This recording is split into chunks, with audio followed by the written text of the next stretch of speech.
कि आपका बचपन कैसे गुजरा। आप पॉलिटिक्स में भी हो, you are very much keen into AI, and जो हमारी लास्ट डिस्कशन हुई थी तो you are totally using AI tools at your own will. जिस माहौल में मैं पली बड़ी हूँ वो शहर का नाम है मुजफ्फरनगर। ओके। वहाँ दंगे बहुत ज़्यादा होते हैं। तो हमने जो अपनी शिक्षा वहाँ से ग्रहण की है वो ऐसे माहौल में ग्रहण की है कि जहाँ पर आए दिन दंगे होना, जहाँ पर कर्फ्यू लगना, जहाँ पर मारकाट इतनी होती थी कि सड़कों पे हमने खून तक देखे हैं।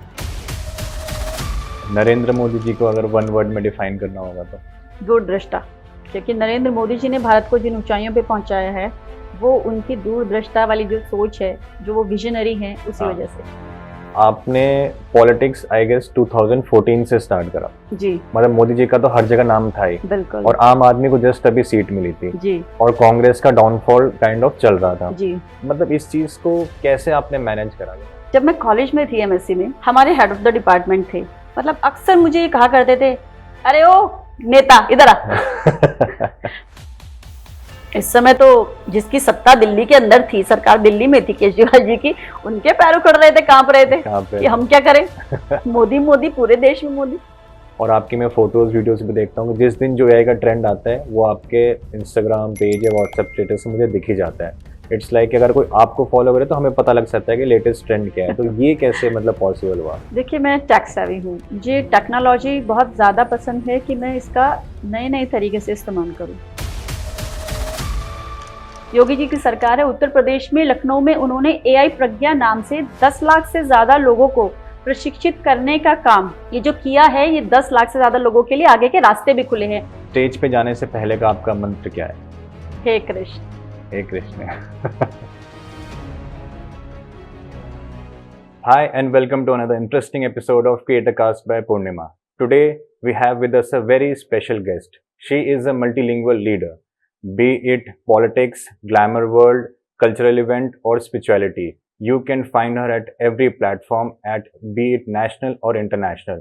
She is Mrs. India and Mrs. Universe turned politician. आप कोई भी न्यूज़ चैनल जाएं जहाँ पे यूथ पॉलिटिक्स के ऊपर डिस्कशन हो रहा हो, वुमेन एम्पावरमेंट के ऊपर डिस्कशन हो रहा हो या कम्युनिटी प्रॉब्लम डिस्कस हो रही हो, आपको वहाँ पे हमारे गेस्ट जरूर मिलेंगे। Please join hands in welcoming Mrs. Ruby Fogat Yadav. Thank you so much, ma'am, for joining our show, and it's an honor to have you with us. My pleasure. Thank you. मेरा first question ये है आपसे, like आपका how was a childhood, कि आपका बचपन कैसे गुजरा? क्योंकि जो आपके मैंने जितना भी रिसर्च करा, आपके अंदर एक कैपेबिलिटी नहीं है। You are master at many many things. जैसे कि मैंने सुना है you are in MSc in chemistry, in organic chemistry, you have gone into glamour world, आप पॉलिटिक्स में भी हो, you are very much keen into AI, and जो हमारी लास्ट डिस्कशन हुई थी तो you are totally using AI tools at your own will. तो आप ये कैसे पॉसिबल है? मतलब कुछ तो ऐसा बचपन में हुआ होगा जो आप बॉर्न लीडर के रूप में आज पूरे इंडिया को दिख रहे हो। देखिए, सबके बचपन में कुछ ना कुछ घटनाएं, कुछ ना कुछ इंसिडेंट्स ऐसे रहते हैं कि जो जब बड़े हो जाते हैं, अपने जीवन के उन पड़ाव में रहते हैं कि जहां वो अपने जीवन में कुछ बेहतर करते हो, हर दिन कुछ नया सीखते हो, नया करते हो, तो वो जो बचपन की यादें जब उनको याद आती हैं तो कितने भी हम परेशानी में हो, तनाव में हो, एक स्माइल आ जाती है फेस पे। क्योंकि मेरा जो बचपन है वो उतार चढ़ाव से, नॉर्मली सबका होता है, मिडिल क्लास लोगों का ऐसे ही बचपन होता है, तो मेरा भी ऐसे ही रहा। उसमें ये था कि सबसे बड़ी बात ये कि जिस माहौल में मैं पली बड़ी हूँ वो शहर का नाम है मुजफ्फरनगर। ओके। वहाँ दंगे बहुत ज्यादा होते हैं, आज भी होते हैं, बल्कि अब तो खैर बीजेपी सरकार है वहां पर, तो लगाम काफी कसी गई है। लेकिन आज भी अगर हम वहां देखें, उसको अगर हम कंपेयर करें उस समय से जो 40 साल पहले का समय था, तो हमने जो अपनी शिक्षा वहां से ग्रहण की है वो ऐसे माहौल में ग्रहण की है कि जहां पर आए दिन दंगे होना, जहां पर कर्फ्यू लगना, जहां पर मारकाट इतनी होती थी कि सड़कों पे हमने खून तक देखे हैं। अब बच्चे जब ऐसा देखते हैं तो या तो वो डर जाते हैं, वो दिलेर बन जाते हैं। तो हम दिलेर बन गए। तो जो डर है, खौफ है किसी भी चीज का जीवन में, वो मन में रहा नहीं। तो इसीलिए हमेशा मेरा जो फ्रेंड सर्कल रहा है, मेरी जो फ्रेंड्स थी, तो उसमें दिलेर बहुत कम थी, क्योंकि सब मिडिल क्लास से थे, सब अपनी इज्जत के लिए बहुत डरते थे, बेटियां थी, पढ़ाई करने जाते थे। तो मुझे याद है कि उस समय पे हमेशा मैंने ध्यान रखा है कि मेरी फ्रेंड्स को, मेरी दोस्त को, मेरे ग्रुप को लड़के लोग परेशान नहीं करें।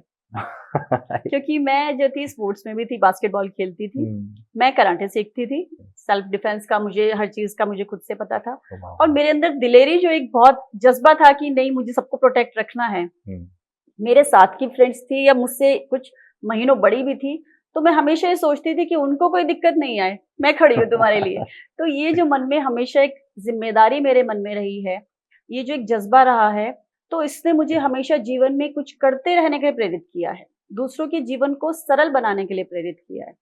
तो इसीलिए हमेशा से ही मेरे मन में रहता था कि मैं हमेशा कुछ ना कुछ ऐसा करूं कि जो बचपन से ही मेरे लिए प्रेरणादायी तो रहे, साथ साथ समाज के लिए कुछ करती चलूं, अपने आसपास में रहने के लिए कुछ ना कुछ, जो लोगों के लिए जितना जीवन में उनके अच्छा कर पाऊं वो करती चलूं। वाह, अमेजिंग। मतलब ये तो बिल्कुल भी देखने को नहीं मिलता कि एक मतलब फीमेल, वो भी मुजफ्फरनगर में, और आप you are like protector of the group, आप सबको प्रोटेक्ट कर देते। तो मतलब आपके में बचपन से ही लीडर वाली क्वालिटीज थी, एंड आई गेस उसके बाद फिर आप स्कूलिंग और कॉलेज में भी आपका सेम इफेक्ट रहा था, या उसमें कभी कोई चेंज आया? नहीं नहीं, सेम ही रहा। बस मुझे हमेशा ये रहा कि अगर आपको लोगों के लिए कुछ करना है, अगर समाज के लिए कुछ करना है, अपने साथ उठने बैठने वाले जो हमारे दोस्त होते हैं उनके जीवन को अगर सरल बनाना है, उनकी परेशानियां कम करनी है, तो पहले आप उनके साथ इतना फैमिलियर हो जाइए, इतने अच्छे से रहिए कि वो आपको अपना साथी समझ के आपके सामने अपने आप को खोल कर रख दें कि क्या तनाव है उनके जीवन में, क्या परेशानियां हैं, किन मुसीबतों से वो जूझ रहे हैं, तो उसके बाद समाधान निकाल पाए।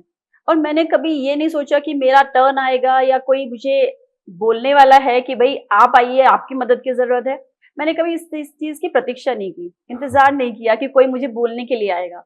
मैं हमेशा खुद से ही, मुझे लगा जिसको जो जरूरतमंद है, जो स्पीचलेस है, वॉइसलेस है, जिसकी मैं आवाज बन सकती हूँ, तो मुझे ऐसे लगता था कि हमेशा मुझे उनके लिए खड़े रहना चाहिए।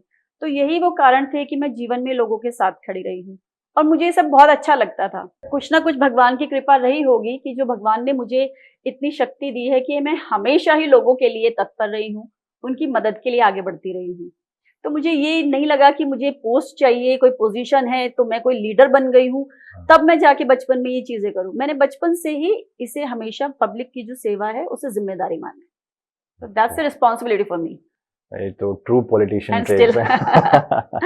मतलब ये तो ट्रू पॉलिटिशियन ट्रेट हो गया कि आजकल ऐसे अगर हमारे नेताओं अगर हो जाएं सारे के सारे, तो मतलब अभी तो प्रोग्रेस कर ही रहा है, लेकिन बहुत अच्छी प्रोग्रेस करेगा, मुझे ऐसा लगता है।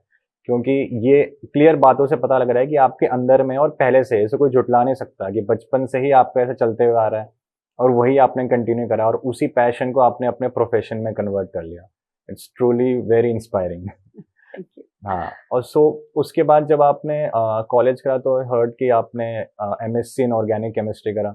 वो आपका इंटरेस्ट कैसे डेवलप हुआ कि मुझे एमएससी तक जाना है, not BSc, like you totally gone for the masters? देखिए, हमने ज्यादातर अपने जीवन में देखा है कि अगर कोई डॉक्टर है, वो चाहता है मेरा बेटा डॉक्टर बने, वो बनता है नहीं बनता है वो उसकी किस्मत, उसका भाग्य, उसकी मेहनत पे डिपेंड करता है, उसके इंटरेस्ट पे डिपेंड करता है। कोई आईपीएस है, वो चाहेगा मेरा आईपीएस बने, आईएएस चाहेगा, मंत्री चाहेगा मेरा बेटा नेतागिरी में निकले। पॉलिटिशियंस के साथ साथ अगर हम बॉलीवुड की बात करें तो एक्टर चाहेगा मेरा बेटा एक्टर बने, डायरेक्टर प्रोड्यूसर बने, उसी फील्ड से रहे। तो ये कहीं ना कहीं हमने देखा है, और बाय चांस मेरे साथ यही हुआ। मेरे जो फादर थे उन्होंने ऑर्गेनिक केमिस्ट्री से ही एमएससी की थी। अच्छा। मैंने और मेरी सिस्टर ने, हम दोनों ने ऑर्गेनिक केमिस्ट्री से एमएससी की, और ये बाय चांस हुआ है क्योंकि उस समय पे हम लोग चाहते थे कि आईएएस आईपीएस हम लोग बने। उस समय पे जब हमें संसाधन ज्यादा नहीं थे, क्योंकि मैं एक छोटे से गांव से आती हूँ, और हम लोगों ने अपनी पढ़ाई के लिए शहर में हमारे माता पिता को हमारे लिए संघर्ष करते हुए देखा है।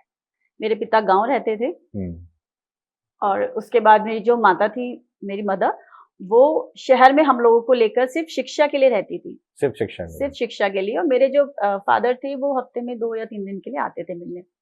तो लोग भी कहते थे कि भाई आप इतना परेशान हो रहे हो, अपना आप लोग जवान हो, अपना जीवन इन बच्चों के लिए खराब कर रहे हो, बेटियां क्या है, बेटियों की तो शादी हो जाती है। और इतना खर्चा करते हो इनकी पढ़ाई के ऊपर, तो इससे अच्छा है इन लोगों को आप घर पे रखो, जो शिक्षा यहाँ से जैसे भी होती है हो जाएंगी, और आप अपना जीवन आराम से जियो, इनकी शादी के लिए पैसे जोड़ो। तो मेरे पिता ने इन चीजों को कभी तुल नहीं दिया। उन्होंने हमेशा कहा है कि मेरी बेटियां ही मेरा गुरूर हैं, और वो जो अपने जीवन में करना चाहें वो कर सकती हैं।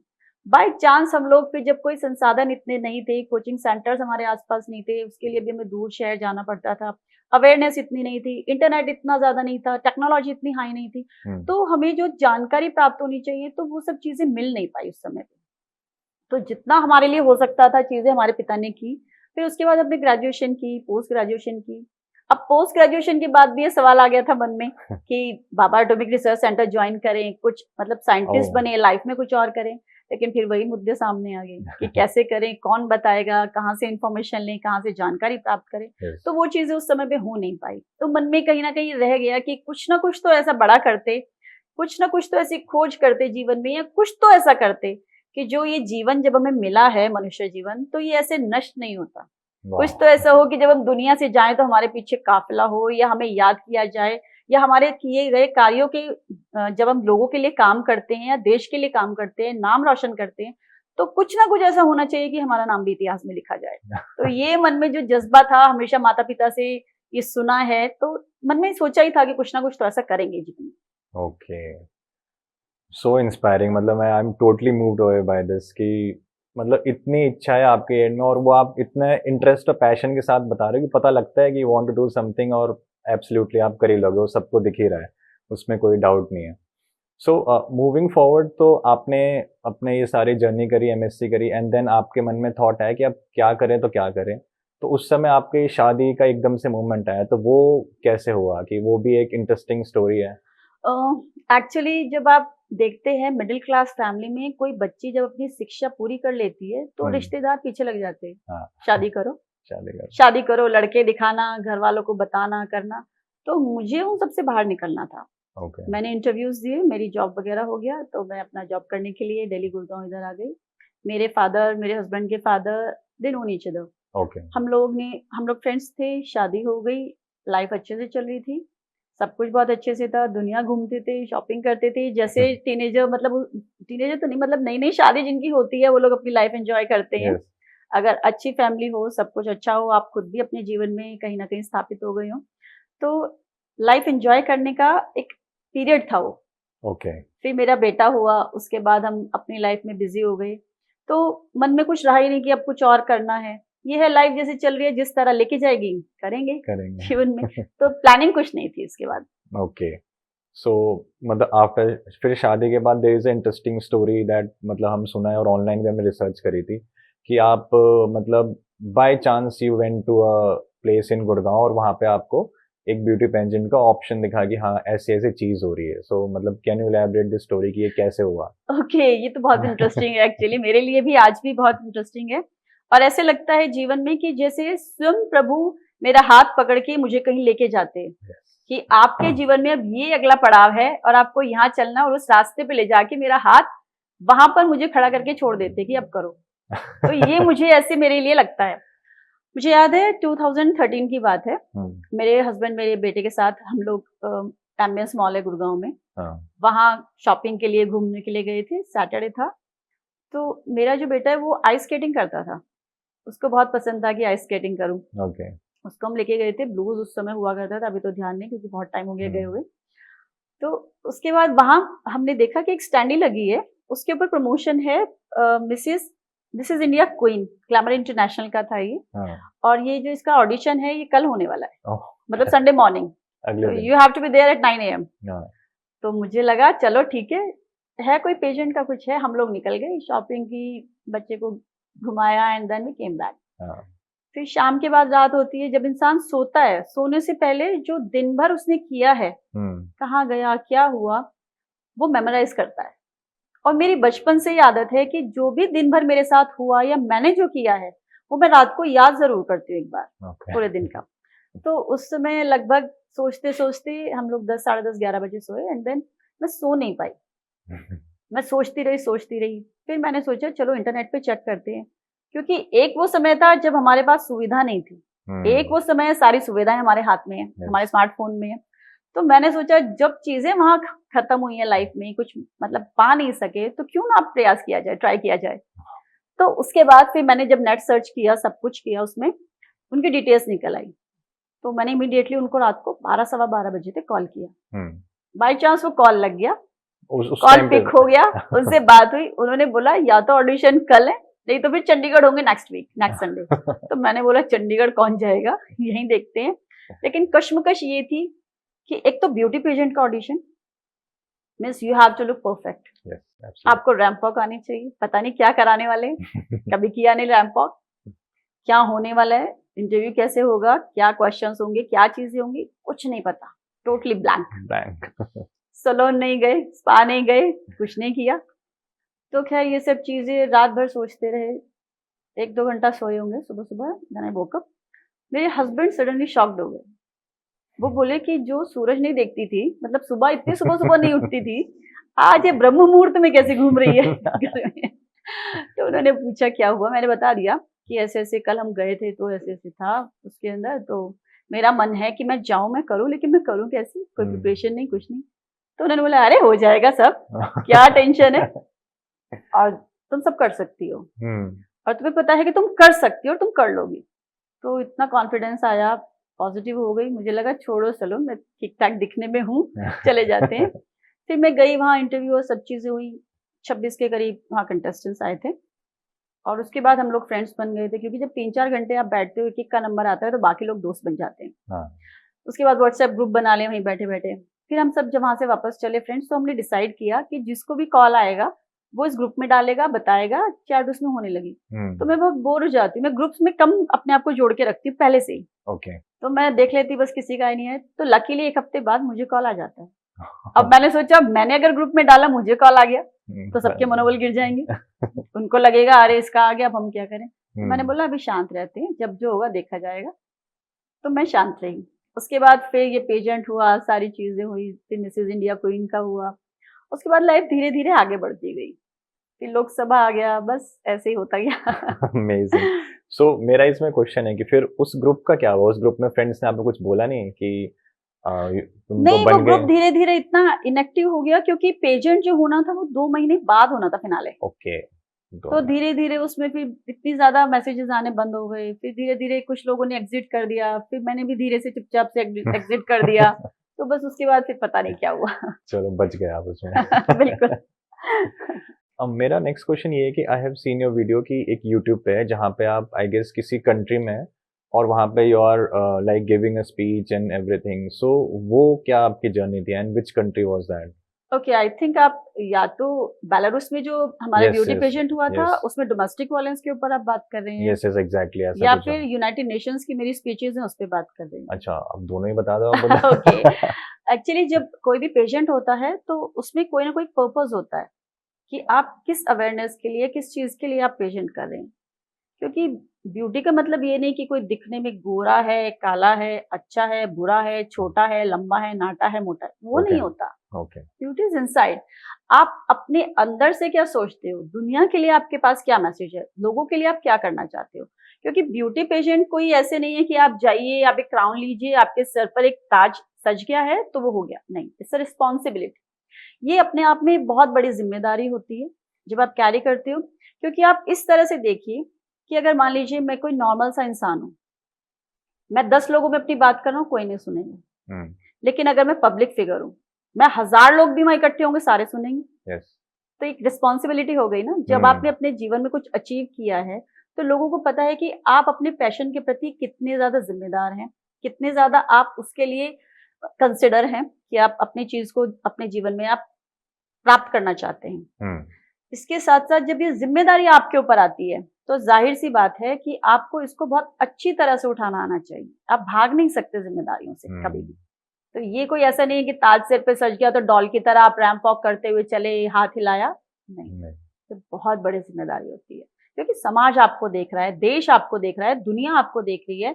आप ग्लोबल अरीना में जाके आप अपने देश का नाम खराब कर सकते हैं या बढ़ा सकते हैं, दो ही चीज हो सकती है। Yes, absolutely. तो ये आपके हाथ में है। तो इसीलिए ही आपने जो देखा होगा वो या तो यूनाइटेड नेशंस में मैं स्पीकर रही हूँ, वहां पर स्पीचेस देती थी for the underprivileged children, human rights, women rights, या फिर आपने डोमेस्टिक वायलेंस की देखी होगी। Yes, I guess that was domestic violence only because you were wearing a type of gown. अच्छा, ओके, हां, sash and the gown. Yes, so it was in which country? I guess it was Belarus, near Russia. Near Russia. Oh, जी। amazing.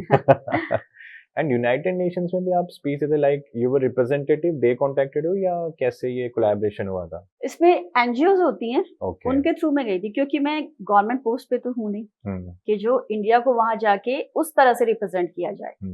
और हमारी government वहां पे थी नहीं, मतलब देश में कांग्रेस का राज था। हाँ, जब मैं बोलती थी, हाँ, जब से हमारी गवर्नमेंट बनी है, so I belong to ruling party, there is no point to go there, I stop going. क्योंकि जो भी समस्याएं हैं हमारे प्रधानमंत्री जी से करें। और मैं तो उस पार्टी की एक छोटी सी कार्यकर्ता हूँ, तो मेरे तो परिवार के मुखिया हो गए मोदी जी। तो हमें कोई भी प्रॉब्लम होगी तो हम उनसे करेंगे। हम दूसरी जगह पे जाके, बाहर देश, अपने देश का दूसरे देश में जाके क्यों बोलेंगे, क्यों बखान करेंगे कि अच्छा हो रहा है, बुरा हो रहा है। जब भी वो सरकारें थी तब थी, अब तो हमारी सरकार है, अब तो बदलाव हम कर रहे हैं, अब तो बदलाव हो ही रहा है। नया इंडिया बना रहे हैं, नई इंडिया की नींव मोदी जी ने रखी है। Very inspiring. मतलब आप you went to United Nation, आप डिफरेंट प्लेटफॉर्म में गए, और आपका मेन जो idea of beauty, like it's lies inside and then it's outwards, ये बहुत ही अमेजिंग कॉन्सेप्ट लगा मुझे। आई गेस योर आप थोड़ा स्पिरिचुअलिटी या इस टाइप की तरफ भी इंक्लाइंड है, या मतलब आपका क्या थॉट है इसके ऊपर? देखिए, मैं धार्मिक भी हूँ, क्योंकि अगर कोई व्यक्ति कहता है कि मैं धार्मिक नहीं हूँ, मैं आध्यात्मिक हूँ, तो बिना धर्म के आप आध्यात्म में नहीं जुड़ सकते। ओके। क्योंकि अगर आप आध्यात्म में जुड़ते हैं तो कोई आपको स्पिरिचुअलिटी में जाने के लिए कोई कुछ तो चाहिए। चाहे आप शिव शंकर के माध्यम से भगवान का नाम जपते हुए लें, हमारी जो 10 विद्याएं हैं आप उनके माध्यम से लें, चाहे श्री विद्या, त्रिपुरा सुंदरी, जो भी आप, बगला मुखी, जो भी, अगर आप किसी की सिद्धियां लेना चाहते हैं, हनुमान जी की सिद्धियां ग्रहण करना चाहते हैं, तो आप किसी देवी देवता की सिद्धि लेंगे तभी तो आप अध्यात्म से जुड़ेंगे। बिल्कुल। या फिर आप वेदों का इतना ज्यादा अध्ययन करें कि आपको पता होना चाहिए कि जीवन में किस रूप में, किस दिशा में आप लेके जा रहे हो, किस तरीके से आंतरिक यात्रा करते हुए, अपने अंदर स्पिरिचुअलिटी को जागृत करते हुए अपने सारे चक्रों को आप जागृत करें। जब आप सारे चक्र जागृत करेंगे, तो अगर आप आम इंसान भी हैं तो मैं ये कहना चाहूंगी, आप सिद्धियों वाले जो हमारे साधु हैं, सन्यासी हैं, उनको छोड़ दीजिए। आम इंसान की बात करती हूँ। अगर हम आम इंसान हैं और हम आम इंसान रहते हुए भी साधक बनना चाहें तो हम साधक बन सकते हैं। अच्छा। ब्रह्मचर्य का पालन करना आवश्यक नहीं है। अगर आप गृहस्थ जीवन में हैं तब भी आप भगवान से जुड़ना चाहें, परमात्मा के साथ अपनी लीव लगाना चाहें तो आप लगा सकते हैं। ऐसा नहीं है कि परमात्मा सोचेंगे कि भाई ये तो शादीशुदा है, ऐसा नहीं है। आपका जो जीवन ये मिला है, ये मनुष्य जीवन मिला है, और ये बहुत तपस्या के बाद मिलता है एक तरीके से, इतनी योनियां पार करने के बाद। और ऐसा नहीं है कि आप मनुष्य बन गए तो फिर आपको पेड़ पौधा बन जाए, नहीं। जब तक मोक्ष प्राप्ति नहीं, आप मनुष्य जीवन में ही रहेंगे, क्योंकि आपके ऊपर जो ये कर्म है, जो ये जिम्मेदारियां हैं, जो रिश्ते आपके इस जन्म में बने हैं, ये पिछले जन्मों में जो अधूरे रहे हैं काम, वो पूरे करने के लिए। अगर आपके घर में कोई बच्चा जन्म लेता है तो या तो पिछले जन्म में आपने उससे खूब सेवा कराई है, अपना बदला लेने के लिए है कि अपनी सेवा कराऊंगा, और अपनी सेवा करा के नालायक निकल जाए कि आपका इस जन्म में ध्यान ही नहीं रखेगा, तो वो हमारे कर्म से कनेक्टेड है। तो इसलिए मैं अपने जीवन में निराश नहीं होती। जो हो रहा है मुझे पता है कहीं ना कहीं मेरे कर्म से कनेक्टेड है। तो इसीलिए ही आध्यात्म में अगर हम जुड़ते हैं तो धार्मिक भी हम हैं। अगर आप कहें किसी के सामने, अगर आप बात करते हैं कि भाई मैंने तो अपनी कुंडलिनी जागृत कर ली, या मेरे 7 चक्र मेरे जागृत हो गए हैं और मैं तो भगवान को नहीं मानता, तो मैं कहना चाहूंगी कि शिव शंकर जो हैं वो आदि योगी हैं। सबसे पहले तो उन्होंने ही जीवन में, अगर हम देखते हैं किताबों में पढ़ लीजिए, मैन्युस्क्रिप्ट्स में पढ़ लीजिए आप, हमेशा हर जगह लिखा है कि शिव शंकर ने ही हमें कुंडलिनी जागृत करने का ज्ञान दिया है। जो योगा है वो उन्हीं से ही आई है। जो देश भर में, दुनिया भर में हम लोग नृत्य करते हैं, वो उनके गुस्से में किए गए जो नृत्य, जिसे तांडव कहते हैं हम, उसके अंदर के सारे पोस्चर्स हैं। आप देखिए, भरतनाट्यम, कथकली, कोई भी आप ले लीजिए। मतलब शिव शंकर जी के बिना तो आप अपने जीवन को सोच ही नहीं सकते। और हमारा जीवन जीने का जो आधार है वो प्रभु श्री कृष्ण है। क्योंकि गीता जिसने पढ़ ली उसको पता है मुझे क्या करना है। तो इसीलिए ही हमारे जीवन में भगवान का, बहुत से लोग कहते हैं अरे नहीं ये तो देवी देवता है। देवी देवता नहीं। देवी देवता कौन होते हैं? जैसे सूर्य देव, वो देव हो गए हैं, ठीक है। पवन देव, वो देव हो गए हैं। आप इनको देव कह सकते हो, लेकिन विष्णु को देव नहीं कह सकते। विष्णु स्वयं प्रभु हैं, शिव जी स्वयं प्रभु हैं, क्योंकि जाना अल्टीमेटली शिव जी के पास है। पर पूरा जीवन जीना है वो कृष्ण के चरणों में जीना है। हम्म, तो इसीलिए ही हमें भगवान जो है वो रास्ता दिखाते हैं, और आध्यात्म के माध्यम से उन्हीं से जुड़ते हैं, उन्हीं तक सारे रास्ते जाते हैं। तो धर्म और आध्यात्म दोनों परस्पर चलते हैं, पैरेलल चलते हैं। इतनी नॉलेज है आपका, कितनी सारी चीज जो भी टॉपिक आपके डिस्कस कर लो, यू हैव लाइक पूरी इन्फॉर्मेशन है आपके पास। तो ये स्पिरिचुअलिटी मतलब इतना आपने पूरा स्टडी करा बचपन से था, या कोई ऐसा इंसिडेंस आया कि आप इंक्लाइंड हुए इसकी तरफ? नहीं, मेरे जो पेरेंट्स हैं, मतलब जो भी मेरे अंदर चीजें हैं आज वो मेरे पेरेंट्स के द्वारा भरी हुई है। मेरी अच्छा। माता के, मेरे पिता के, उन लोगों ने, वो लोग बहुत आध्यात्मिक हैं, वो भजन सिमरन करने वाले लोग हैं, वो भगवान से बहुत डरने वाले लोग हैं। मतलब अपने जीवन में झूठ बोलना, बुरा करना वो सोच भी नहीं सकते, तो उन्होंने यही हमें सिखाया है। अच्छा। इसीलिए बचपन से मैं ऐसी थी कि इनजस्टिस कहीं हो रहा हो तो बर्दाश्त नहीं होता था। झूठ कोई बोले, मक्कारी कोई करे, धोखा दे, तो वो सब चीजें बर्दाश्त नहीं होती लाइफ में। इसीलिए भगवान ने ये तो मान लीजिए कि ऐसा ही बनाया है। तो कोई ऐसा टर्निंग पॉइंट नहीं था जब मुझे लगा हो कि मुझे जीवन में ये ऐसे टर्न हो जाना है, या मुझे कोई साध्वी बनना है, या ये सब। मैं बस अपने जीवन में चलती जाती हूँ, प्रभु श्री कृष्ण जी को फॉलो करती हूँ, क्योंकि कर्म प्रधान वो कहते हैं। और अगर हमारा कर्म ही प्रधान है तो हम कर्म करते करते ही अपने जीवन में आगे बढ़ते हैं। और जब जीवन में आगे बढ़ते हैं तो जाहिर सी बात है सारे रास्ते खुल जाते हैं, और जहां रोड़ा कंकड़ पहाड़ भी खड़े हों तो वहां भी रास्ते बन जाते हैं। वाह बहुत बढ़िया, वेरी इंस्पायरिंग, मजा आ गया सुन के। सो इसके बाद हम बात करते हैं आपकी पॉलिटिकल जर्नी के बारे में, कि लाइक जैसा हम देखते हैं ऑनलाइन और सबको पता है कि आप पहले मतलब जैसे you belong to a Jat community and then you married in a Yadav community. जी। सो लाइक ये आपने ये ऑटोमेटिक एक ब्रिज क्रिएट हो गया और फिर आपने इसको फॉलो करा, या इसको आपने अपने पॉलिटिक्स में आपको किस तरीके से आप इसको देखते हैं? देखिए, राजनीति जो फील्ड है, माफ कीजिएगा, बहुत लोग बोलते नहीं है कैमरा के सामने। उनको लगता है कुछ कंट्रोवर्सी ना हो जाए, लेकिन मैं एक स्पष्ट इंसान हूँ, स्पष्ट व्यक्ति हूँ जो साफ बोलती है। क्योंकि आप साफ बोलेंगे, हो सकता है कुछ को कड़वा लगे, ठीक है। अगर नीम हो, करेला हो, ये हमारा ब्लड प्योरीफाई करते हैं, है ना। कड़वे लगते हैं ना, लेकिन जब मैं बोलूंगी तो चाहे कितना भी कड़वा लगे वो सच ही होगा। राजनीति एक ऐसा क्षेत्र है कि अगर हम कॉर्पोरेट वर्ल्ड में जॉब करते हैं, काम करते हैं, बॉलीवुड में हैं, या कोई भी इंडस्ट्री हमारी ऐसी है, वहां पर ऐसा हो नहीं सकता कि राजनीति ना होती है। छोटे लेवल पे, बड़े लेवल पे, इसको बना दिया, उसका प्रमोशन था, इसका काट दिया, उसका दे दिया, ये सब चीजें चलती हैं। तो जो मेरी फील्ड है वो तो अपने आप में राजनीति है, जाहिर सी बात है। और राजनीति में कम्युनिटी बहुत मैटर करती है। हम कितना भी कह दे, जो लोग ये बोलते हैं नहीं नहीं समाज की कोई बात नहीं, अरे तुमने समाज का नाम क्यों ले दिया, सब समाज बराबर है। मैं वो महिला हूं जो 36 बिरादरी को साथ लेके चलती है। लेकिन जिसमें मेरा जन्म हुआ है और जिसमें मेरा विवाह हुआ है वो तो हमेशा ही मेरे साथ जुड़े रहेंगे ना। 36 बिरादरी साथ जुड़ी हैं, अच्छी बात है, क्योंकि मैं साथ लेके चलने वाली महिला हूं। लेकिन अपने परिवार को इंसान कभी नहीं छोड़ता। तो दोनों मेरे परिवार हैं। और ये कोई डिवाइड करने के लिए नहीं है। मेरे जो दोनों कम्युनिटी हैं वो मेरे लिए एक ब्रिज का काम करती हैं। वो साथ लेके चलती हैं सबको।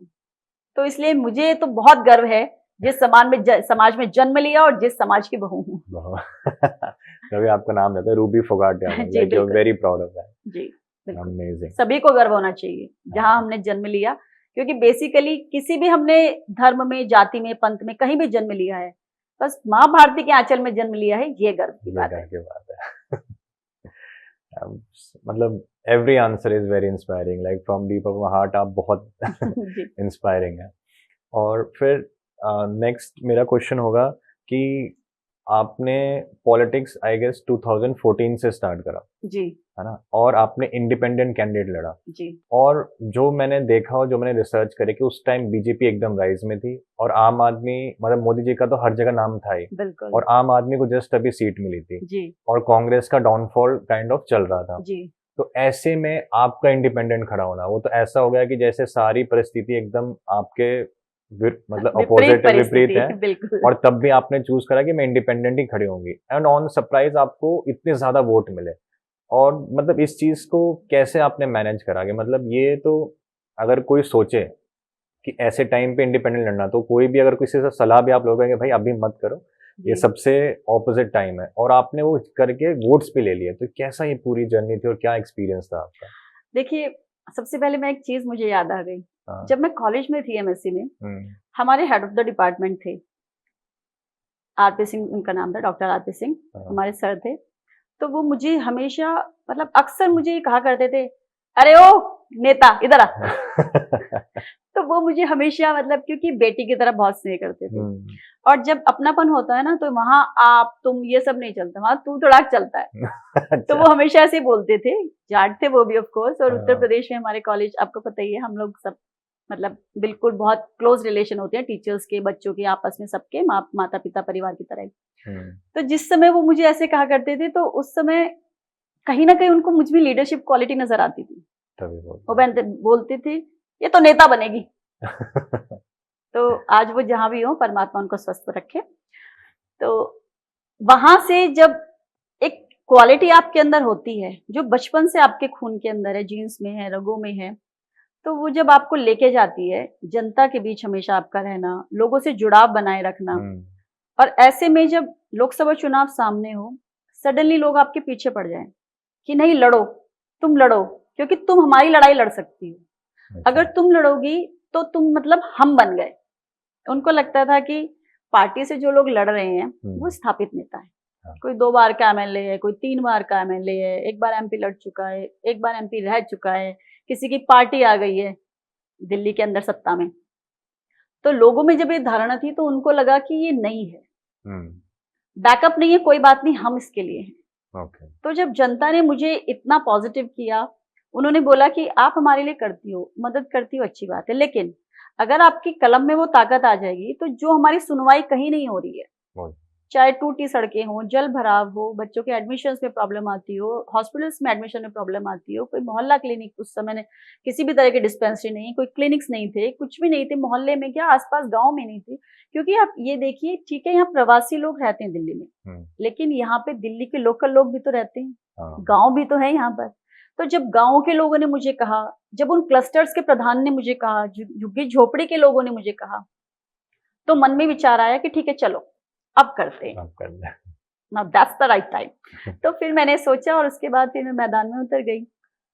तो वो समय था जब लोग अंडर एस्टिमेट करते थे, उनको लगता था अरे ले जाएगी 200-400 वोट, हाँ। लोकसभा है, मोदी लहर है, मोदी मोदी हर जगह, रोटी पे मोदी, साड़ी पे मोदी, मिठाइयों पे मोदी, डब्बों पे मोदी, मतलब जहां देखिए वहां मोदी। बच्चे मुकुट लगा के घूम रहे हैं, बच्चे फेस मास्क लगा के घूम रहे हैं, झंडे हैं, पटके हैं, टोपी है, सब जगह मोदी, सब जगह भगवा में। इस समय तो जिसकी सत्ता दिल्ली के अंदर थी, सरकार दिल्ली में थी केजरीवाल जी की, उनके पैर उखड़ रहे थे, कांप रहे थे कि हम क्या करें। मोदी मोदी, पूरे देश में मोदी। तो ऐसे में जनता ने मुझे बहुत स्नेह दिया। मीडिया ने, मुझे याद है टाइम्स ऑफ इंडिया ने मेरा सबसे पहला लाइफ का जो इंटरव्यू निकाला था, 1 to 1, वो उन्होंने निकाला था, टाइम्स ऑफ इंडिया ने। और जिस समय वो मुझसे मेरे कैंपेन के दौरान मुझसे बात कर रहे थे, चलते चलते लोगों से मिलते मिलते, तो जब वो मुझे बाद में बता रही थी, मारिया शायद उनका नाम था, और उन्होंने जब मुझे बताया बाद में कि जिस समय हमने इंटरव्यू शुरू किया, हमें लगा कि ये मिसेस इंडिया टाइप है, डॉल सी है, चेहरे पे थोड़े बहुत ले जाएगी 200-400 वोट, और बाकी तो कुछ नहीं, पर ठीक है, हम भी निकाल लेते हैं इसका न्यूज में कि एक इंडिपेंडेंट कैंडिडेट ऐसे लोकसभा लड़ रही है अपने दम पे, और जिसके साथ इतना काफिला चलता है, इतने लोग चलते हैं, इतनी गाड़ियां चलती हैं। क्योंकि उत्तर प्रदेश की मैं बेटी हूँ, तो वहां से मेरे बहुत रिलेटिव्स आ गए थे। रजौकड़ी मेरा गांव है, ससुराल है, वहां से रिश्तेदार थे। फिर 2 कम्युनिटी से वो मेरे समाज के लोग आ गए थे। तो मेरे साथ हर वक्त इतने लोग, इतनी गाड़ियां देख के लोगों को लगता था अरे भाई इसका तो बहुत अच्छा चुनाव चल रहा है, ये तो बहुत जबरदस्त मतलब उसको वोट मिलने वाली है। और क्या होता है कि इलेक्शन ऐसी चीज है कि यहाँ परसेप्शन जो बन जाता है ना, जो हवा बन जाती है ना, वो एक आंधी का काम करती है। तो लोग, जिसको लगता है मैं कहाँ दूं, तो लगता है इधर की तरफ ज्यादा रुख, इधर ही दे दो, ये बहुत चलता है चुनाव में। तो ऐसे में मोदी जी की बहुत जबरदस्त वेव थी। मतलब मैं खुद उनकी बहुत बड़ी फैन हूँ। तो उस समय पे जब लोगों का मैंने देखा, तो मीडिया वाले खुद मुझे बोलते थे कि हमने जब ग्राउंड रिपोर्ट देखी, रियलिटी देखी, क्लस्टर्स में लोगों में आपके लिए इतना जोश, इतनी खुश, इतनी अच्छी, मतलब उनमें पॉजिटिविटी थी कि ये आनी चाहिए, तो कह रहा हम हिल गए। उसके बाद उनका वो दिन था, मुझे हर मीडिया चैनल जो भी डिबेट करता हमारे कैंडिडेट्स को बुला के, वो 3 पार्टीज के कैंडिडेट्स होते, बीजेपी, आम आदमी एंड कांग्रेस, और चौथी मैं थी। तो मेरे लिए अपने आप में मतलब कॉन्फिडेंस भी बढ़ता गया, बहुत प्राउड भी फील होता है कि मतलब लोगों का प्यार मेरे साथ है, तो आज ये लोग मुझे पूछ रहे हैं। अदरवाइज मैं तो कुछ नहीं थी उस समय पे, ना MP बनी हुई, ना मिनिस्टर बनी हुई, ना किसी पार्टी से थी। तो ये वो समय था जब लोगों ने अपना स्नेह और विश्वास दोनों एक साथ मुझे दिए थे। तो तब से चला आ रहा है, तब से उनके बीच हूँ, उनके साथ हूँ। और न सिर्फ दक्षिणी दिल्ली लोकसभा में, बल्कि पूरे दिल्ली में मैंने बहुत काम किया है पार्टी के लिए, पार्टी के विस्तार के लिए, बीजेपी को बहुत आगे बढ़ाने में। और हर राज्य के अंदर लगभग देश में जहां जहां चुनाव हुए हैं, अब भाजपा के कैंडिडेट्स के लिए प्रचार प्रसार किया है, बहुत जगह गई हूँ, बहुत काम किया है। 12 साल कैसे निकल गए पता नहीं चला। ऐसे बैठ के हम जब बात करते हैं और एकदम जब आप पूरा फ्लैशबैक आता है, तब ऐसा थॉट आता है कि 12 साल एकदम ही निकल गए। बिल्कुल। पूरी बीजेपी को आपने अपना पूरे 12 इयर्स ऑफ लाइफ टाइम दे दिया और आप इतना डेडिकेटली सपोर्ट कर रहे हैं जी। और मुझे तो ऐसा लगता है कि आपकी हर फेज ऑफ जर्नी जो है, आप ऐसे बोलते हैं कि मैं खुश रहती हूँ, वो लग रहा है वही एक चीज है जो आपको आगे बढ़ाते जा रही है, क्योंकि इतनी इंस्पायरिंग है आपकी हर लाइफ का फेज कि अगर कोई एक छोटा सा पार्ट भी उठा ले तो 100% इंस्पायर हो सकता है आपसे। अमेजिंग।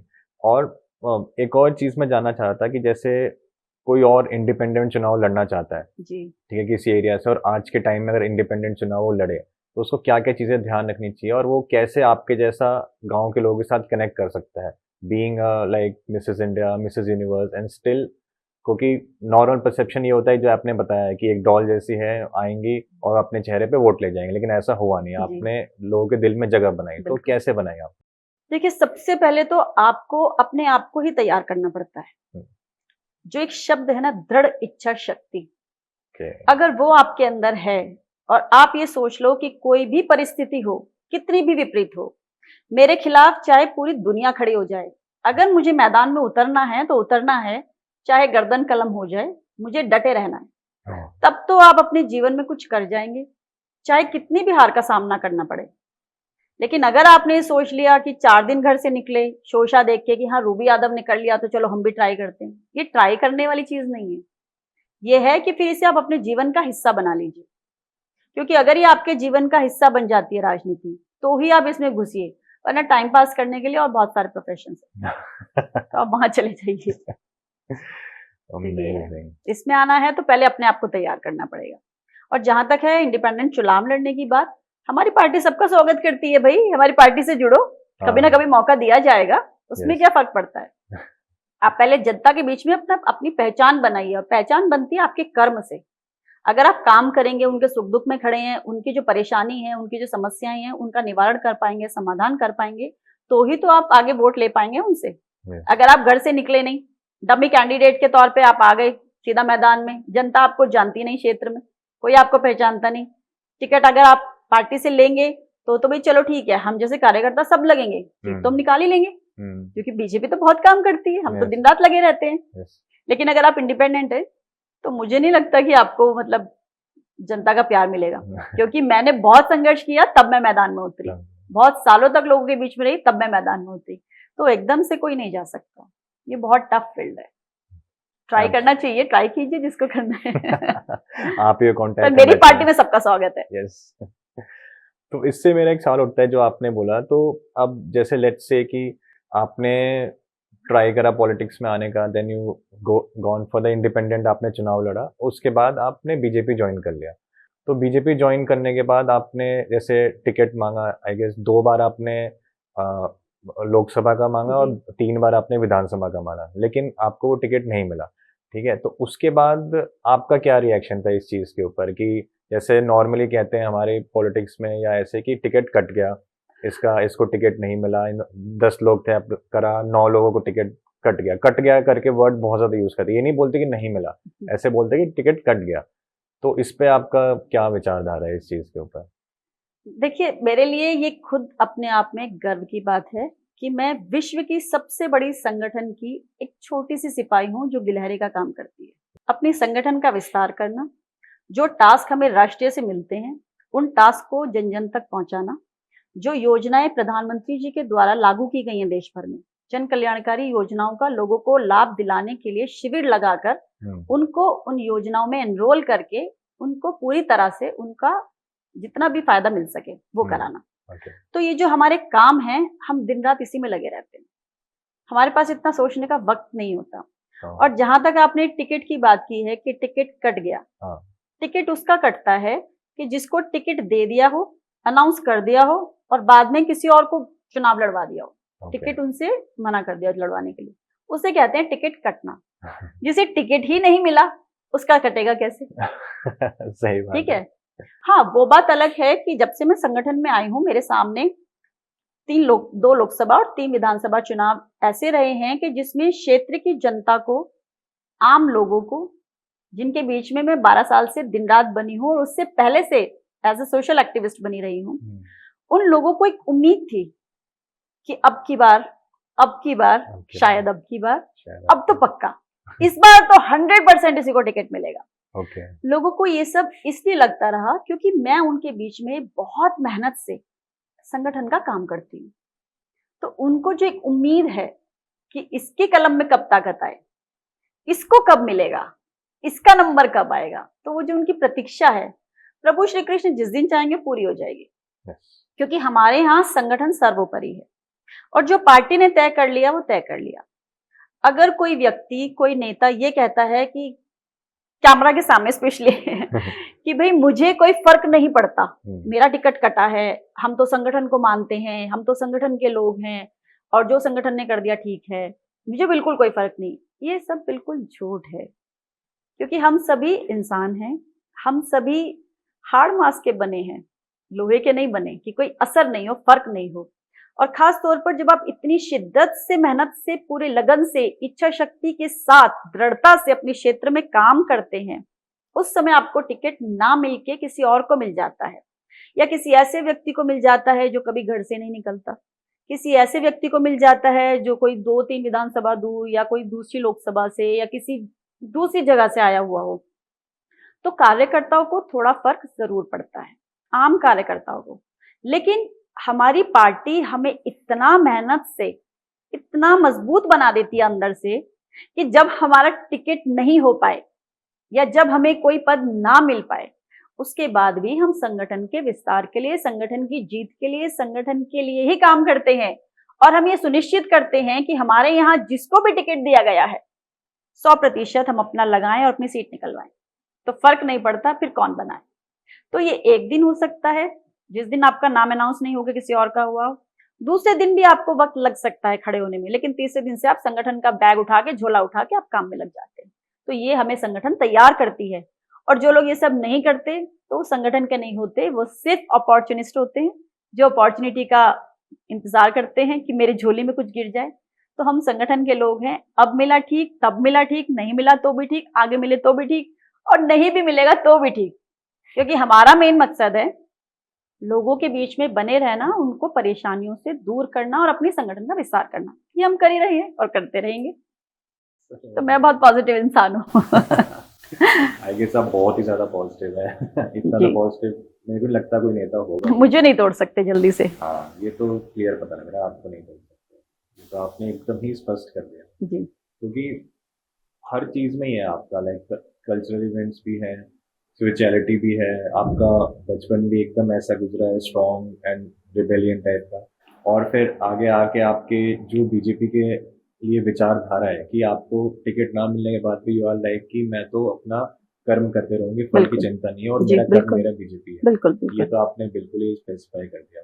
आई गेस जी इस चीज को हमें देखना चाहिए कि पब्लिक इस चीज को देखे और इस चीज को नोटिस करे, और आपके जैसे जो पावरफुल वुमेन है उनको मतलब कलम देनी ही चाहिए। कलम देंगे तो उनको डिफरेंस पता लगेगा। भगवान चाहेंगे तब होगा।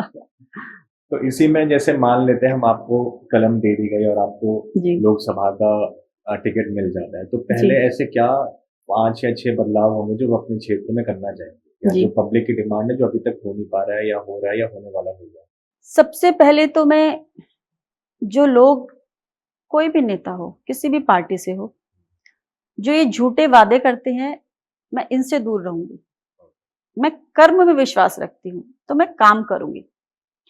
दूसरी बात यह है कि जब भी मैं लोगों के साथ कनेक्ट होंगी, मैं उनके और अपने बीच में इतना ज्यादा एक ऐसा माहौल बना के रखूंगी कि उनको मुझ तक पहुंचने के लिए दिक्कतों का सामना ना करना पड़े। फिर मैं अपनी जो मेरी पावर है उसको मैं डिसेंट्रलाइज करूंगी, ये नहीं कि सारी पावर खुद लेके बैठी हूँ कि नहीं डिक्टेटरशिप है, मेरे बिना तो कोई कुछ काम हो नहीं सकता, हिल नहीं सकता, मुझसे पूछ के हो। हाँ, मेरी जानकारी में सब रहेगा, लेकिन इतनी सहूलियत लोगों को होगी, जनता को होगी, क्योंकि लोकसभा बहुत बड़ा क्षेत्र होता है, वहां हर जगह एक सांसद नहीं जा सकता। तो वहां जगह जगह पर ऐसे लोग ऑफिशियली बिठाए जाएंगे कि जिनके ऊपर मॉनिटर करने वाले भी मैं लोग रखूंगी, जो उनको पता नहीं होगा कि कोई गड़बड़ तो नहीं हो रही, यही लोग तो कोई रिश्वत नहीं खा रहे, जनता को परेशानी तो नहीं हो रही, काम हो भी रहे नहीं हो रहे हैं। तो ये सारी चीजों को ध्यान रखते हुए मैं वहां पर एक ऐसा माहौल क्रिएट करूंगी कि जहां उन्हें सारी सुविधाएं मिल पाए। दूसरा मैं ये काम करूंगी कि जितनी भी योजनाएं लागू होंगी प्रधानमंत्री जी के द्वारा आने वाले समय में, और पिछली योजनाएं जो चलती आ रही हैं, उनके लिए एक वन शॉप स्टॉप लगा दिया जाएगा, जहां उनको फॉर्म मिलेंगे, जानकारी मिलेगी, उनकी सारी सहायता की जाएगी और उनको लाभ दिलाया जाएगा। तो ये काम सबसे पहले मैं अपने लोकसभा क्षेत्र में करने वाली हूँ, क्योंकि सड़कों का काम कहें, सीवर लाइन का कहें, ये सब तो पार्षद के काम है, वो करेंगे ही। और हमारी सरकार दिल्ली में आ गई है, हम बैठे हैं एमसीडी में, तो दिल्ली दुरुस्त हो रही है। और रेखा गुप्ता जी का जो अभी सरकार बनी है दिल्ली के अंदर, आप देखिए कि इतने कम समय में उन्होंने इतने ज्यादा बदलाव ला दिए कि दिल्ली की दशा सुधर गई। तो ऐसे जब उनका 5 साल का टेनर पूरा होगा, तब आप खुद देख लेंगे दिल्ली कहां से कहां पहुंच गई है।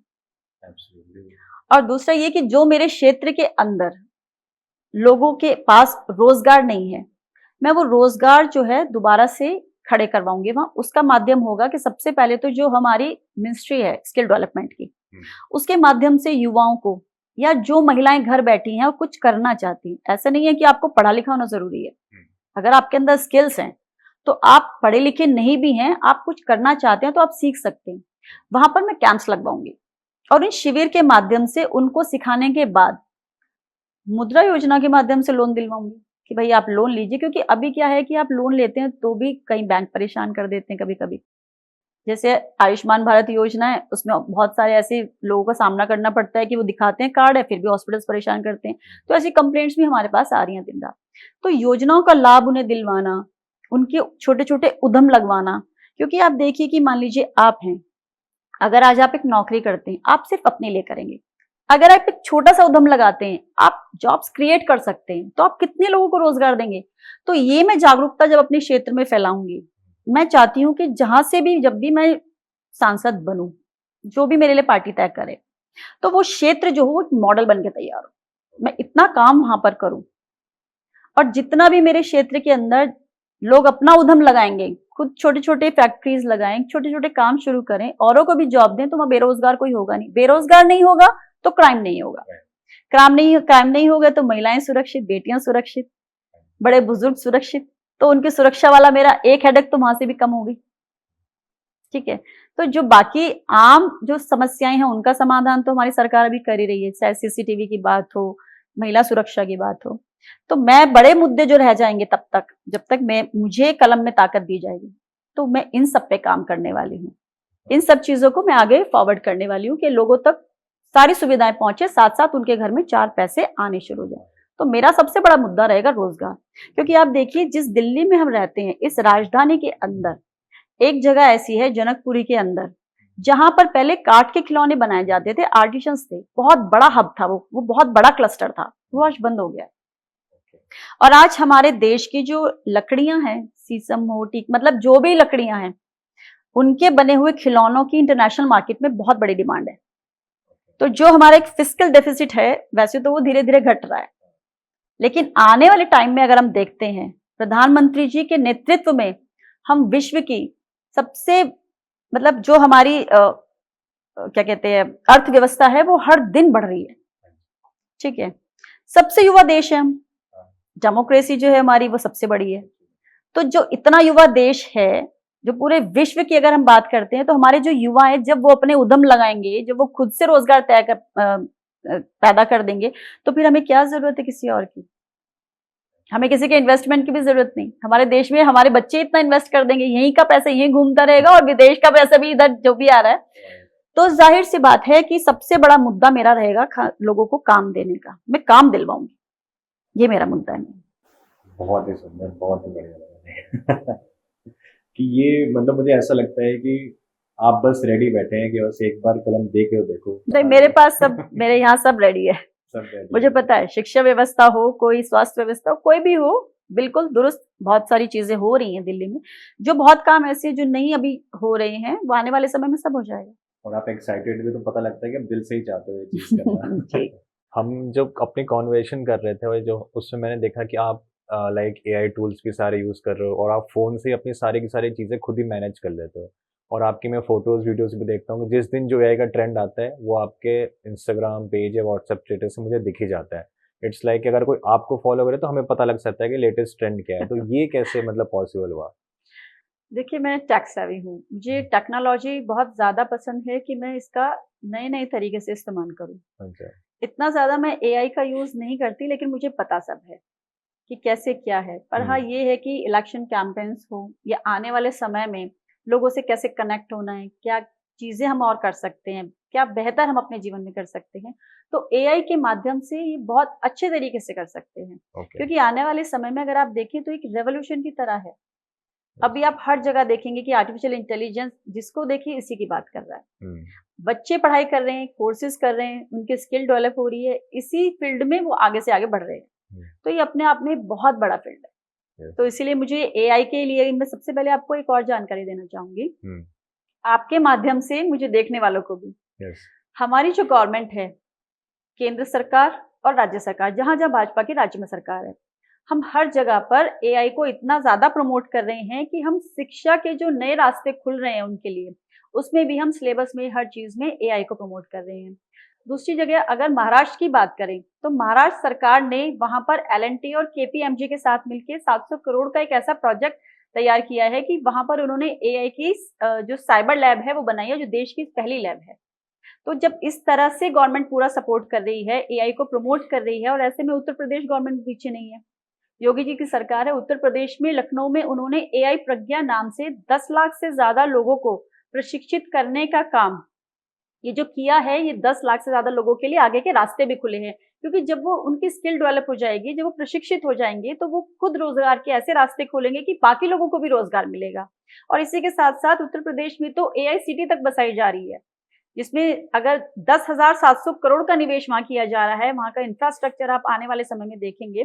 तो जब ऐसी सिटीज बसाई जा रही हैं, जब स्कूल प्रणाली, जो शिक्षा प्रणाली है, हमारी पद्धति जो चेंज हो रही है, उसके साथ साथ एआई को इन्वॉल्व किया जा रहा है, तो एआई को भारत में प्रधानमंत्री जी के नेतृत्व में इतना ज्यादा प्रमोट किया जा रहा है। क्योंकि हम सबको पता है कि जेनजी पूरी तरह से उनका जन्म ही एआई के समय में उनका होना, और उनको इस जनरेशन को, यहाँ तक कि अगर जेनजी के साथ साथ हम जेन अल्फा की बात करें, उनकी तो पैदाइश ही एआई के समय है। तो ये जब दोनों जनरेशन इतनी फास्ट होंगी, तो इन लोगों को हमें समझना, इनके साथ जुड़ के आगे बढ़ना, तो इसमें एआई का अपने आप में बहुत बड़ा रोल है। क्योंकि मेरी जो जनरेशन है वो मिलेनियल्स रही है, तो मुझे तो पता है कि मेरे अंदर एनर्जी जेनजी वाली ही है, लेकिन जेन अल्फा को समझने के लिए इसीलिए मुझे टेक्नोलॉजी के साथ जुड़ के चलना पड़ता है, और मैं बहुत इंटरेस्ट के साथ एआई के साथ जुड़ी रहती हूँ। तो आप मतलब एआई में भी आ गए, आपने कोई फील्ड छोड़ा नहीं है। कोई भी चीज आ जाए, यू आर टेक सेवी, और नाउ आप एआई को यूज करते हो। एआई अब आपके क्या लगता है, आप लाइफ में कितना यूज करते हो, और आगे जाके हमारे लाइफ में कितना बड़ा पार्ट होने वाला है? देखिए, अभी तो क्योंकि मुझे एआई समझ आता है, टूल समझ आते हैं, चीजें समझ आती हैं, ये किस तरह से काम करता है वो समझ आता है, लेकिन मैं रोजमर्रा के जीवन में इसका इतना अधिक उपयोग करती नहीं। क्योंकि मुझे शौक है पढ़ने का, जानकारी प्राप्त करने का, कंटेंट्स लेने का। तो जितना अधिक मैं पुस्तकों के माध्यम से, बुक रीडिंग से कर सकती हूँ, जितना मैं नेट पे सर्च करके कर सकती हूँ, उतना ज्यादा मैं चैट जीपीटी से नहीं करती, उतना ज्यादा मैं बाकी और चीजों से नहीं करती। पर मुझे जानकारी इसलिए रखनी पड़ती है कि मैं, जो आज की जनरेशन है, जो आज का समय है, उसमें कहीं भी हम लोग पिछड़ नहीं जाएं, हमारी जनरेशन। तो हम उनके साथ बराबर से चल पाएं, उन्हें समझ पाएं, वो क्या सोचते हैं, उनका अगला मूव क्या है। क्योंकि मेरा बेटा जो है वो आज की जनरेशन का है, जेन जी है। तो उसको पढ़ने के लिए, उसका दिमाग पढ़ने के लिए, उसके एक्शंस पढ़ने के लिए, मुझे उसके साथ चलते रहने के लिए, इसीलिए मुझे बहुत जरूरी है कि मैं एआई से अपना कनेक्ट बना के रखूं। और जहां तक एआई की बात है, कि जहां हर चीज के फायदे होते हैं, नुकसान भी होते हैं, क्योंकि हम अपने जीवन में देखते हैं। अब आप डीप फेक वीडियोस की बात करें, आप बात करें कि आने वाले समय में जब एआई इतना ज्यादा अपने चरम पर होगा कि हर जगह एआई, तो जॉब्स पे भी बहुत फर्क पड़ेगा। तो इसीलिए मैं आज के जो युवा हैं उनको ये कहना चाहूंगी कि आने वाले समय को ध्यान में रखते हुए आप जितना ज्यादा हो सके AI कोर्सेज कीजिए, इसको समझिए, इसकी पढ़ाई कीजिए।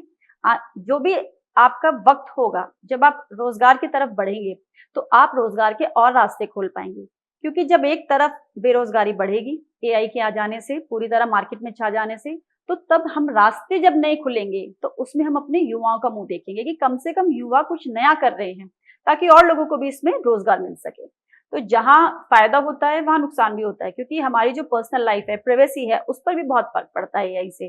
सारी चीजें इंटरनेट पे आ जाती है, पब्लिक हो जाती है, हमारी फोटोग्राफ्स हैं, चीजें हैं, तो फायदा और नुकसान परस्पर चलते हैं, ये एक दूसरे के पूरक हैं। तो दोनों चीजों को ध्यान में रखते हुए इन चीजों के अच्छाई के साथ हमें इनके फायदे उठाने चाहिए, ना कि इनको इनके साथ जुड़ के कुछ बुरा करके, किसी की पर्सनल लाइफ खराब करके, या किसी की जो निजी जिंदगी है उसमें इस तरह से हम खराब कर दें कि लोग कहीं ना कहीं ये सोच बैठे कि मेरे साथ AI की वजह से इस व्यक्ति ने अपनी दुश्मनी निकाली। तो बहुत सोच समझ के इसका इस्तेमाल हमें करना चाहिए। वाओ, एब्सोल्युटली सब कुछ आपने कवर अप कर दिया ऐसे। अमेजिंग।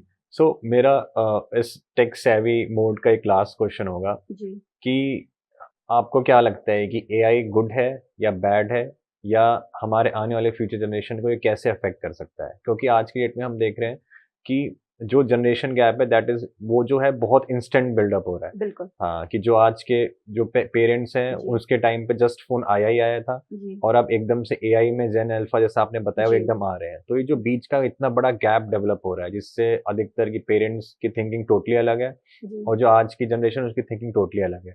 तो इसको कैसे हम कोप अप कर सकते हैं, कैसे मैच अप कर सकते हैं? सबसे पहले तो हमें हर चीज को बहुत गहराई से समझना होगा। हम्म, हम AI की अच्छाई की तरफ उसको पकड़ें, ओके। उसकी बुराई की तरफ से उसको ना पकड़ें। क्योंकि हम किसी का बुरा करने के लिए अगर टेक्नोलॉजी सीखते हैं कि मैं इस रेस में उससे आगे निकल पाऊंगा, तब जब उसको मैं धकेल पाऊं, अगर ये धारणा आप रखेंगे अपने मन के अंदर, तो आप AI का दुरुपयोग कर रहे हैं। यस। नहीं तो टेक्नोलॉजी हमारी अच्छाई के लिए, हमारी सुविधाओं के लिए, हमारे जीवन को सरल बनाने के लिए, हमारी जो रोजमर्रा की डे टू डे एक्टिविटीज हैं उनके लिए आसान करने के लिए बनाई जाती है। इसलिए नहीं बनाई जाती कि हम किसी से अपनी दुश्मनी निकालें उसका दुरुपयोग करके। तो ये चीज हमें समझनी बहुत ज्यादा जरूरी है, खास तौर पे ऐसे माहौल में जहां पर लोग अपने जो प्रतिद्वंदी हैं उनको अपना दुश्मन समझ बैठते हैं और इसलिए उनका बुरा करने के लिए AI का उपयोग कर लेते हैं। तो इसका प्रयोग आप अच्छाई के लिए कीजिए, बुराई के लिए नहीं। क्योंकि जिस तरह से आपने बोला कि इसको हम कैसे रोक सकते हैं अगर कुछ इसमें कोई गलत करता है, तो किसी भी चीज को आप खुद नहीं रोक सकते। हर इंसान के अंदर दो इंसान जीते हैं, एक अच्छा और एक बुरा। कोई व्यक्ति माँ के पेट से नहीं सीख के आता, ना बुराई ना अच्छाई। वो उसके कर्म है, वो उसके जीवन में रास्ते हैं, वो उसकी संगत है, वो उस पर प्रभाव है कि वो किस तरह का व्यक्ति बनता है अपने जीवन में, क्या संस्कार उसे मिले हैं, क्या माहौल उसे मिला है, क्या सर्कमस्टेंसेस रहे होंगे, क्या उसने अपने जीवन में समझौते करे होंगे। तो वो चीज डिपेंड करती है। तो जरूरी है कि हम एक नेक इंसान बने, क्योंकि नेक इंसान बनेंगे तो नेक नियत से आप कुछ भी करिए सब अच्छा होगा। और अगर आपकी नियत में ही खोट है, बेईमानी है, दूसरों को गिराना आपने सोचा है, तो फिर आप कुछ भी कर लीजिए AI का दुरुपयोग ही कर पाएंगे। अच्छा आप उपयोग कर ही नहीं सकते। तो ये आपको तय करना है। और जो हमारी बीजेपी गवर्नमेंट इतना सपोर्ट कर रही है AI को, जैसा आपने बताया कि महाराष्ट्र में लैब्स ओपन अप हुई हैं, यूपी गवर्नमेंट AI सिटी बना रही है, तो ये सब सुन के तो मतलब बहुत ही अच्छा लगा। बिल्कुल बिल्कुल, सारा श्रेय प्रधानमंत्री श्री नरेंद्र मोदी जी को। क्योंकि वो इतने विजनरी हैं, इतना दूर तक सोचते हैं, दूरदृष्टा हैं, वो हर चीज को बहुत ध्यान से, बहुत गौर से समझते हैं। इस एज में जहां लोग रिटायर होके अपना रिटायरमेंट एंजॉय करते हैं, प्रधानमंत्री जी आज भी देश के लिए 18 से 20 घंटे काम करते हैं।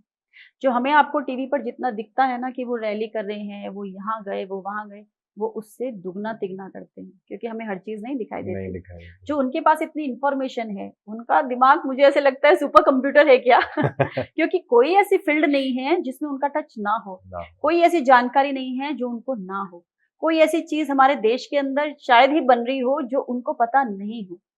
और वो हर दिन सीखते हैं, मतलब इतना जबरदस्त उनकी लर्निंग कैपेसिटी है कि वो हम लोगों को प्रेरित करते हैं। हम उनसे प्रेरणा लेके ही अपने जीवन में, अब आप बार बार जो कह रहे हैं कि मैं मल्टीटास्किंग, हमारे प्रधानमंत्री जी जब ऐसे हैं, मेरे परिवार का मुखिया जब ऐसा है, मेरे घर का सबसे बड़ा व्यक्ति जब ऐसा है, हमारे नेता जब ऐसे हैं, तो आप सोचिए कि हम ऐसे नहीं होंगे।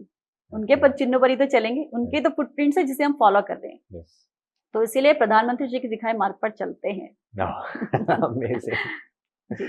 और मैं रिसर्च करा था आपके बारे में, तो पता लगा कि आपका एक बहुत कीन इंटरेस्ट है कि आप कल्चरल एक्टिविटीज में बहुत पार्टिसिपेट करते हो, और अगर कोई उस चीज़ को करे तो आपको उसको सपोर्ट करना, उसको बढ़ाना बहुत पसंद है। और ऐसा ही कुछ मैंने देखा है कि आपने एक बीजेपी के एक छोटे से कल्चरल सेल को इतना फेमस कर दिया कि पूरे देश भर में आपको लोग जानने लगे थे। वो कैसे एक्सपीरियंस था, कैसे करा आपने? देखिए, संगठन में कोई भी दायित्व छोटा या बड़ा नहीं होता। ओके। सबसे बड़ी बात, कोई भी आपको जिम्मेदारी दी जाए, कोई भी आपको पोस्ट दी जाए, कोई भी दायित्व दिया जाए, वो इसलिए दिया जाता है कि आप पूरी शिद्दत से उसको निभाएं और संगठन का विस्तार करें। Yes. पार्टी को आगे बढ़ाएं। तो मुझे जब सांस्कृतिक प्रकोष्ठ दिया गया, यानी हाँ। कल्चरल सेल दिया गया, पूरे दिल्ली भर की मैं उसकी अध्यक्ष बनाई गई, संयोजक थी, तब उसमें मुझे कहा गया कि अब इसमें आपको काम करना है। तो क्योंकि मेरे अंदर लोगों को जोड़ने की बहुत ज्यादा एनर्जी रहती है कि मुझे लोगों को जोड़ना है, मेरी पार्टी से जोड़ना है, मेरी संगठन को बढ़ाना है, तो मैंने ज्यादा क्यों किंतु परंतु किया नहीं। जो मुझे दे दिया गया मैंने वो लिया और मैंने टीम बनानी शुरू की। अच्छा। तो टीम बनाने के लिए ऐसा तो था नहीं कि भाई अब मैं पूरे दिल्ली की अध्यक्ष बन गई हूँ सेल की, तो मैं आराम से अपना बैठूं और लोग मेरे पास आए तो मैं उनको हलवा है प्रसाद है बांट दूं। It's not like that. ये एक जिम्मेदारी है, और जब हमें जिम्मेदारी दी गई है तो मैंने दिल्ली के अंदर सबसे पहले अपने प्रदेश की टीम, जो पार्टी ने मुझे लोग दिए थे, उनके साथ मिलके, जो भी 3-4 लोग हम थे, प्रदेश में एक अच्छी संगठन खड़ी करी अपनी पूरी। उसके साथ फिर मैंने जिलों में टीम खड़ी करी, सभी जिला अध्यक्ष से बात करके एक टीम खड़ी करके जिला अध्यक्ष नियुक्त किए। फिर जिले के अंदर अध्यक्षों के साथ बैठ के उनके हर एक के जिले में जाके अपने आप से स्वयं खड़े होके उनके सारे मंडल तैयार करवाए, उनके सारे जिले की पूरी टीम तैयार करवाई। फिर मंडल अध्यक्षों के यहाँ जाके उनकी, चाहे कार्यालय है, किसी का कार्यालय नहीं है तो मंदिर में, किसी मंदिर में, कोई परिसर में, कहीं पार्क में, कहीं कुछ भी नहीं मिला तो जो सड़क पे बेंच बिछी होती है वहां पर भी बैठ के हमने अपनी मीटिंग की, लोगों को जोड़ा, जनता को जोड़ा। और ज्यादातर लोग वो जोड़े जो काम तो करते हैं कहीं अपने लोग खाने कमाने के लिए, लेकिन जो राजनीति में कहीं ना कहीं इच्छा भी रखते हैं कि जनता के लिए काम करें, लोगों के लिए सेवा करें और समय दे पाएं। ऐसे नहीं, डमी पोस्ट नहीं थी। ये काम करने वाली पोस्ट थी, ये लोगों को जोड़ने वाली पोस्ट थी, ये विचारधारा से कनेक्ट करने वाली पोस्ट थी। क्योंकि मैं राष्ट्रीय सेविका समिति से प्रथम वर्ष शिक्षित हूँ, तो संघ से जुड़ी हूँ। हमेशा मेरा परिवार और मैं, हम संघ के लिए ही अपने आप को समर्पित सोचते हुए राष्ट्र के प्रति समर्पित हैं। इसीलिए हम भाजपा में रहकर संगठन का विस्तार करते हैं। क्योंकि राष्ट्र के प्रति समर्पित हो गए तो फिर कुछ रह नहीं गया। फिर पद आपके लिए एक जिम्मेदारी है, और पद नहीं है तब भी आपकी ही जिम्मेदारी है। तो इसीलिए मैंने मंडलों में लोगों को जोड़ा। फिर मंडलों के बाद भी मैं रुकी नहीं, जहां मुझे लगता था कि जिस क्षेत्र में और अधिक विस्तार कर सकते हैं, वहां मैंने बूथ पे भी अध्यक्ष बनाए। अच्छा, बूथ पे भी। और हमारी जो संगठन का स्ट्रक्चर है वो एक पन्ने से स्टार्ट होता है, यानी पन्ना प्रमुख से लेके हमारे राष्ट्रीय अध्यक्ष तक हमारी संगठन इस तरह से बनती है कि आज विश्व की सबसे बड़ी पार्टी है। और मुझे गर्व है कि मैं भाजपा की कार्यकर्ता हूँ, छोटी सी सिपाही हूँ नरेंद्र मोदी जी की। मैं तो इसमें जरूर जानना चाहूंगा कि हमारे जैसे दिल्ली में कितने जिले होते हैं, कितने मंडल होते हैं और कितने बूथ होते हैं, क्योंकि आप तीनों तक गए और मुझे लगता है ये नंबर कुछ ज्यादा बड़ा ही होगा। नहीं, देखिए, सबसे पहली बात तो ये है कि आप किसी भी, अगर मैं अपने प्रकोष्ठ की बात करूं, उस समय पे 272 हुआ करते थे। 272 मंडल हुआ करते थे, फिर वो कम हो गए थे, तो अभी 250 है। 250 बहुत होते हैं। दिल्ली के अंदर हमारे 14 जिले हैं। 14 जिले के अंदर हमारी जो विधानसभा है, 70 विधानसभा है, 7 लोकसभा है। और मैंने, जब मेरा प्रकोष्ठ था जिसे मैंने चलाया, संगठन ने जो जिम्मेदारी दी, उसमें 4600 पदाधिकारी मैंने ऑन रिकॉर्ड थे, जिनको मैंने अपने हाथ से लेटर दिए थे। जिलों में, मंडलों में, हर रोज की बैठक थी। मतलब मैं एक दिन में कई मंडल भी गई हूँ। कितने मंडलों में मैंने प्रवास किए हैं, बैठक ली है। मतलब मुझे यहाँ तक एक इंसिडेंट याद है, मेरे पैर में फ्रैक्चर हो गया था। तो उसके बाद मैंने डॉक्टर को दिखाया, उसके बाद फिर मैं नेक्स्ट अपनी मीटिंग लेने चली गई। 2 दिन लिया, दर्द रहता था दिन रात, मुझे लगा दर्द रहता ही होगा। मतलब फ्रैक्चर के बाद भी आप अगले दिन ही चले गए? उसी दिन, नेक्स्ट डे से धीरे धीरे। उसके बाद फिर और ज्यादा मेरे दर्द हो गया, तो डॉक्टर ने बोला कि ऐसा है, छुट्टी लेके आप किसी और स्टेट में या कहीं और चले जाओ, नहीं तो आप बैठोगे नहीं और आपका पैर खराब हो जाएगा, केस खराब हो जाएगा आपका। तो मैंने कहा नहीं ऐसे नहीं है। तो उसके बाद फिर मेरी टीम मेरे पीछे पड़ गई कि नहीं मैम अब आप रेस्ट करो। तो मैंने बोला टीम नहीं बनी, काम करो तुम लोग। तो बोले ठीक है हम लोग करेंगे पर आप मत आओ। और उन लोगों ने, मैं रोज मुझे रिपोर्टिंग करते, मुझे 1 हफ्ते का जबरदस्ती उन लोगों ने रेस्ट कराया। और फिर थोड़े दिन बाद मेरा फिर पैर वहां से दोबारा से टूट गया, एंकल ट्विस्ट हो गया, फिर एंकल ट्विस्ट हो गया। तो मतलब उसमें भी मैं काम करती थी। और अब भी मुझे ध्यान है कि बहुत बार तो दिन भर मैं इतना ज्यादा चलती थी, क्लस्टर्स में जाना, क्षेत्र का भी काम देखना, संगठन का विस्तार भी करना, लोगों में भी जाना, कि जैसे पाँव में छाले पड़ जाते हैं ना, हाँ। वो मेरे छाले होने के बाद वो अपने आप ही सूख जाते थे, ये सोच के कि ये तो रुकने वाली है नहीं। और मैं रुकती नहीं थी। तो मैंने अपने जीवन में वो समय भी देखा अपनी पार्टी के लिए काम करते हुए। और मेरा बेटा जब मैं राजनीति में आई तो वो 8 साल का था, छोटा बच्चा था। हालांकि मेरे परिवार का, मेरे पति का, मेरी बहन का, मेरे घर वालों का, सबका बहुत सपोर्ट रहा है। तो मैंने संगठन के लिए, लोगों के लिए, जनता के लिए इतना काम किया कि वो कब इतने से और मुझसे भी लंबा हो गया। फिर तो मुझे पता ही नहीं बच्चा कब इतना हो गया। इतना दिन रात मैंने संगठन के लिए काम किया, अपना समय दिया है। और मुझे लगता है मेरा आगे भी ऐसे ही कंटिन्यू रहने वाला है। क्लियर पता लगता है कि और मतलब पैशनेट है, आप दिल से काम करते हो, आपको मतलब नहीं है किसी और चीज से। बिल्कुल। सो एक हमारे शो का नेक्स्ट सेगमेंट है rapid fire round. So if you allow can we ask कि मतलब कुछ क्वेश्चन हम पूछ सकते हैं, इसका जवाब आप 1 वर्ड में आराम से हाँ बिल्कुल बिल्कुल। श्योर। सो अगर रूबी यादव को 1 वर्ड में डिफाइन करना हो तो आप कैसे डिफाइन करोगे? होप, उम्मीद। उम्मीद। बिल्कुल। अमेजिंग। क्योंकि जो भी मेरे पास आता है एक उम्मीद से आता है। हाँ। तो इसका मतलब मैं उम्मीद हूँ उनकी। जरूर। और नरेंद्र मोदी जी को अगर 1 वर्ड में डिफाइन करना होगा तो? दूरदृष्टा। दूरदृष्टा। बिल्कुल। अमेजिंग। इसीलिए आज भारत भारत है। ठीक नहीं है। तो आप 60 साल का भारत देख लीजिए, न्यू इंडिया देख लीजिए, this is huge difference. Huge difference. क्योंकि नरेंद्र मोदी जी ने भारत को जिन ऊंचाइयों पे पहुंचाया है, वो उनकी दूरदृष्टा वाली जो सोच है, जो वो विजनरी है, उसी हाँ। वजह से। अब अगर जैसे आप मिसेस यूनिवर्स के अगर रैंप पे जब आप वॉक कर रहे थे तो आपके माइंड में क्या ऐसा सिंगल थॉट था जो सबसे ज्यादा आपको डोमिनेट कर रहा था, या आपके माइंड में सबसे ज्यादा वही थॉट चल रहा था कि हाँ this is the thing? Confidence, confidence, compassion, confidence of course. Yes. Sari और evening gown? Sari. Sari, you will always choose sari. Heritage of course, my culture. ठीक है। मेरी पहचान। और पार्लियामेंट में आप ज्यादा जाना पसंद करेंगे या फिर अपने लोगों के बीच में रहना या एक टाउन हॉल वॉक, वो ज्यादा आप पसंद करेंगे? ऑफ कोर्स जनता। जनता। क्योंकि जनता के लिए ही पार्लियामेंट में जाना है। Yes. जनता की समस्याओं का समाधान करने के लिए जो एक कलम में ताकत होनी चाहिए, उस ताकत को ग्रहण करने के लिए, पाने के लिए उस रास्ते तक पहुंचना है। Of course Janata. यस, आपसे वो तो पता लगेगा आपकी बातों से। स्टेज पे जाने से पहले का आपका मंत्र क्या है? क्योंकि जिस तरीके से आप बात करते हैं, मैं तो अभी इतने टाइम में ही पता लग गया कि आप किसी भी टॉपिक के ऊपर कितना भी देर एकदम पॉजिटिवली बोल सकती हैं। तो आपको ये मंत्र क्या है? हे कृष्ण। हे कृष्ण। कृष्ण है तो सब समझ जाएगा, कृष्ण नहीं है तो जो संभला है वो भी बिगड़ जाएगा। इसीलिए एक ही मंत्र है मेरे जीवन का, हे कृष्ण। सो हमारे व्यूअर्स के लिए कोई ऐसा लास्ट मैसेज, या क्या आपको कि एक मल्टीलिंगुअल लीडर है, ठीक है, यू हैव मेनी क्वालिटीज, और ऐसा नहीं है कि आपने उन्हें मास्टरी नहीं करी, you have gone to the end of them, तो आप हमारे व्यूअर्स के लिए आपका जिंदगी जीने का मंत्र? गीता। गीता। गीता को पढ़िए, क्योंकि हमें जीवन जीने का तरीका गीता सिखाती है। और अगर हमने गीता को अपने जीवन में धारण कर लिया, इसका अर्थ ये है कि जो उसमें लिखा है मात्र पढ़ना नहीं है, उसे अपने जीवन में अपनाना है। तो हमारे जीवन में जब हम गीता को धारण कर लेते हैं, हमारे जीवन की दशा सुधर जाती है और दिशा मिल जाती है। इसलिए कृष्ण के दिखाए मार्ग पर चलें और गीता का ज्ञान प्राप्त करें। Thank you so much, ma'am. Thank you so much coming to our show and giving us your precious Thank you for time. inviting me here. Thank you so much. It's my pleasure, entirely my pleasure. Thank you. Okay.